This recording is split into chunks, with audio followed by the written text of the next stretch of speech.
Shalom, puji Tuhan, Bapak Ibu Saudara semuanya, bagaimana kabarnya? Senang kembali boleh berjumpa dengan Bapak Ibu Saudara, walaupun kita nggak bisa berjumpa secara langsung ya, tetapi saya percaya kita semuanya tetap sehat dan kita senantiasa ada dalam lindungan kasih Tuhan. Pada hari ini, saya ingin mengajak kita untuk merenungkan satu kebenaran firman Tuhan.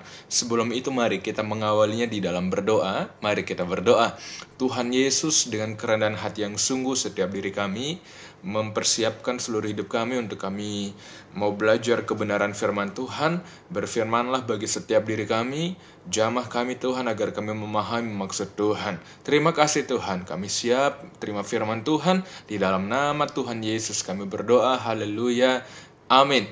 Puji Tuhan Bapak Ibu Saudara, hari ini saya ingin mengajak kita merenungkan satu kebenaran firman Tuhan tentang tetap berjalan bersama Yesus. Saya mengajak kita melihat dari satu ayat firman Tuhan di dalam kitab Lukas pasal 2, di ayat yang ke-41 sampai dengan 52.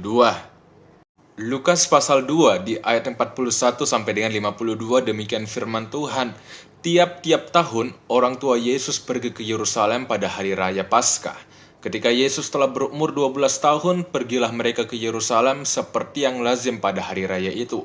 Sehabis hari-hari perayaan itu, ketika mereka berjalan pulang, tinggallah Yesus di Yerusalem tanpa diketahui orang tuanya. Karena mereka menyangka bahwa ia ada di antara orang-orang seperjalanan mereka, berjalanlah mereka sehari perjalanan jauhnya, lalu mencari dia di antara kaum keluarga dan kenalan mereka. Karena mereka tidak menemukan dia, kembalilah mereka ke Yerusalem sambil terus mencari dia. Sesudah 3 hari, mereka menemukan dia dalam bait Allah. Ia sedang duduk di tengah-tengah alim ulama sambil mendengarkan mereka dan mengajukan pertanyaan-pertanyaan kepada mereka. Dan semua orang yang mendengar dia sangat heran akan kecerdasannya dan segala jawab yang diberikannya. Dan ketika orang tuanya melihat dia, tercenganglah mereka. Lalu kata ibunya kepadanya, "Nak, mengapakah engkau berbuat demikian terhadap kami? Bapamu dan aku dengan cemas mencari engkau." Jawabnya kepada mereka, "Mengapa kamu mencari aku? Tidakkah kamu tahu bahwa aku harus berada di dalam rumah Bapakku?" Tetapi mereka tidak mengerti apa yang dikatakannya kepada mereka. Lalu ia pulang bersama-sama mereka ke Nazaret, dan ia tetap hidup dalam asuhan mereka. Dan ibunya menyimpan semua perkara itu dalam hatinya, dan Yesus makin bertambah besar dan bertambah hikmatnya dan besarnya, dan makin dikasihi oleh Allah dan manusia. Kisah dalam Lukas pasal 2 ayat 41 sampai 52 menceritakan tentang bagaimana Maria dan Yusuf tanpa sadar meninggalkan Yesus di Yerusalem. Mereka mengira bahwa Yesus masih ada di antara mereka, tetapi kenyataannya ia tidak ada bersama mereka. Baru setelah berjalan 1 hari penuh, mereka menyadari bahwa Yesus hilang. Nah, peristiwa ini menggambarkan yang seringkali terjadi dalam kehidupan kita bersama. Kita bisa saja merasa aman dalam rutinitas kita, tetapi tanpa kita sadari, kita kehilangan hadirat Tuhan dalam hidup kita.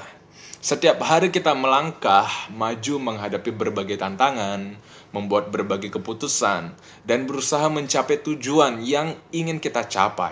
Namun, dalam kesibukan dan rutinitas itu, ada satu pertanyaan yang harus selalu kita renungkan. Apakah kita tetap berjalan bersama dengan Yesus setiap saat? Seringkali kita merasa baik-baik saja, tetapi tanpa disadari, hati kita mulai menjauh dari Tuhan. Waktu yang seharusnya kita gunakan untuk bersekutu, malahan kita tergantikan oleh berbagai pekerjaan, kesibukan, dan lain sebagainya. Dari kisah ini kita akan belajar beberapa hal penting tentang bagaimana kita harus tetap bisa menjaga hubungan kita berjalan bersama Yesus setiap saat. Beberapa hal penting yang kita pelajari antara lain yang pertama, jangan pernah meninggalkan Yesus sesaat pun. Maria dan Yusuf mengira bahwa Yesus masih bersama-sama mereka, tetapi mereka tidak benar-benar memastikan. Akibatnya, mereka harus kembali dan mencarinya dengan penuh kecemasan. Hal ini mengingatkan kita bahwa di dalam kehidupan sehari-hari, kita bisa kehilangan Yesus tanpa sadar loh. Kita mungkin merasa segalanya baik-baik saja, tetapi sebenarnya kita sedang melangkah tanpa dia. Alkitab berkata di dalam Yohanes pasal 15 di ayat yang kelima, "Di luar aku, kamu tidak dapat berbuat apa-apa." Tanpa Yesus, kita bisa saja tersesat dan kehilangan arah. Layaknya seorang anak kecil yang berjalan di tempat ramai, sambil menggandeng tangan orang tuanya. Jika ia melepaskan genggaman itu, ia bisa saja tersesat. Begitu juga dengan kehidupan kita bersama. Dunia ini penuh dengan berbagai godaan yang bisa membuat kita kehilangan arah. Jika kita tidak terus berpegang kepada pribadi yang pasti, yaitu Yesus, maka kita bisa saja terhilang tanpa arah. Oleh karena itu, kita harus menjaga hubungan dengan Yesus setiap saat, baik itu melalui doa, melalui renungan firman Tuhan, dan persekutuan yang erat dengannya. Lebih lanjut lagi dari kisah ini, kita akan belajar hal yang kedua, ialah jangan pernah mendasarkan kepercayaan kita itu pada sebuah prasangka. Layaknya seperti Maria dan Yusuf yang mengira bahwa Yesus itu ada di antara mereka, tetapi mereka tidak benar-benar memeriksanya. Hal ini mengingatkan kita bahwa di dalam perjalanan iman kita tidak hanya boleh berasumsi bahwa hubungan kita dengan Tuhan itu baik-baik saja, tanpa kita benar-benar mengeceknya kembali, tanpa mengadakan sebuah evaluasi. Di dalam Yeremia pasal 17 di ayat yang ke-9 berkata begini, "Betapa liciknya hati, lebih licik dari segala sesuatu. Hati kita bisa saja menipu, membuat kita merasa aman. Padahal sebenarnya, tanpa kita sadari kita sudah melenceng jauh nih dari kehendak Tuhan." Nah, ada sebuah ilustrasi sederhana begini. Ada seorang petani yang berpikir bahwa tanahnya subur karena baru habis panen. Dan dia nggak memeriksanya kembali. Pada saat itu sudah mulai dia harus kembali menanam.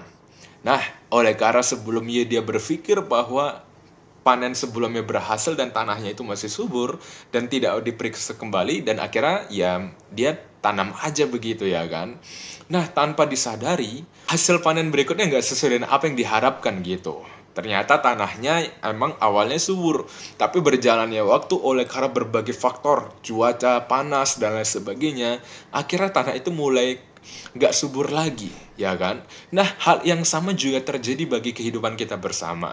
Kita juga bisa merasa iman kita baik-baik saja nih, padahal sebenarnya sudah mulai kering.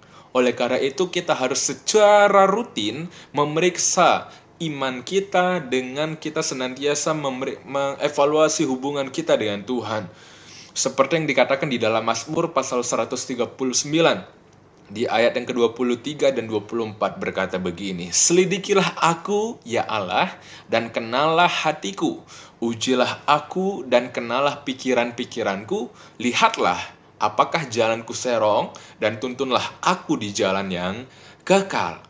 Lebih lanjut lagi, hal yang ketiga yang bisa kita pelajari dari kisah ini ialah jangan pernah melupakan persekutuan kita dengan Bapa di dalam rumah Tuhan. Ketika Maria dan Yusuf akhirnya menemukan Yesus, ternyata Yesus ada di bait Allah. Ia sedang berbincang-bincang dengan para guru agama. Ini menunjukkan bahwa ternyata dari sejak kecil, Yesus sudah ada di dalam rumah yang benar, yaitu rumah Tuhan, yang dimana itu adalah prioritas utama. Di dalam Ibrani pasal 10 di ayat yang ke-25 mengingatkan kita bahwa janganlah kita menjauhkan diri dari pertemuan-pertemuan ibadah kita, seperti yang biasa dilakukan oleh beberapa orang. Jika kita mengabaikan ibadah dan persekutuan, iman kita perlahan-lahan akan melemah. Seperti seorang atlet yang awalnya rajin berlatih, dan akhirnya dia bisa mencapai sebuah juara. Tapi karena dia merasa sudah juara dan merasa sudah mampu, ternyata dia nggak mulai latihan lagi, sudah mulai kendor latihannya. Maka apa yang terjadi? Pada awalnya dia memang juara, tapi ketika ada pertandingan berikutnya, tiba-tiba dia nggak juara. Apa sebabnya? Sebabnya ialah dia mulai mengendorkan latihannya. Seandainya dia tetap menjaga latihannya, maka dia pasti bisa mencapai hal yang lebih baik lagi, ya kan? Nah, sama halnya dengan setiap diri kita.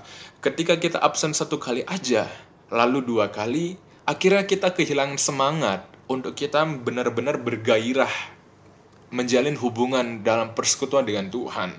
Oleh karena itu, kita harus menjadikan ibadah itu sebagai prioritas utama.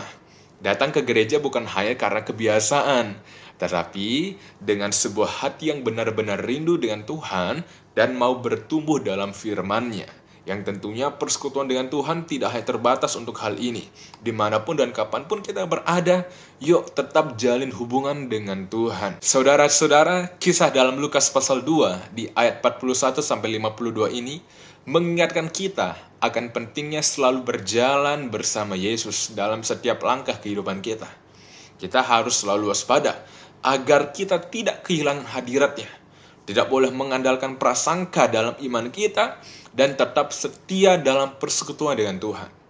Dengan terus berpegang kepada Yesus dan berjalan dalam kehendak-Nya, kita akan menjalani kehidupan yang penuh dengan limpah anugerah, perlindungan, dan bimbingan Tuhan setiap hari. Kiranya kita semua tetap setia berjalan bersama Yesus dalam setiap langkah kehidupan kita. Amin. Demikian kebenaran firman Tuhan pada hari ini. Mari kita mengakhirinya di dalam doa. Mari kita berdoa. Terima kasih Tuhan untuk kebenaran firman Tuhan pada hari ini. Tanamkan agar tidak berlalu begitu saja, tetapi kami semakin mengerti, memahami, dan semakin bisa kami terapkan di seluruh aspek kehidupan kami. Memberkati setiap jemaat Tuhan yang sudah mendengarnya. Tuhan mampukan dan menolong setiap saat langkah kehidupannya, Engkau ada bersama dengan mereka. Terima kasih Tuhan, terima kasih. Kami alaskan doa syukur kami, di dalam nama Tuhan Yesus kami berdoa. Haleluya, amin. Tetap semangat untuk kita semuanya. Tuhan Yesus memberkati. Amin.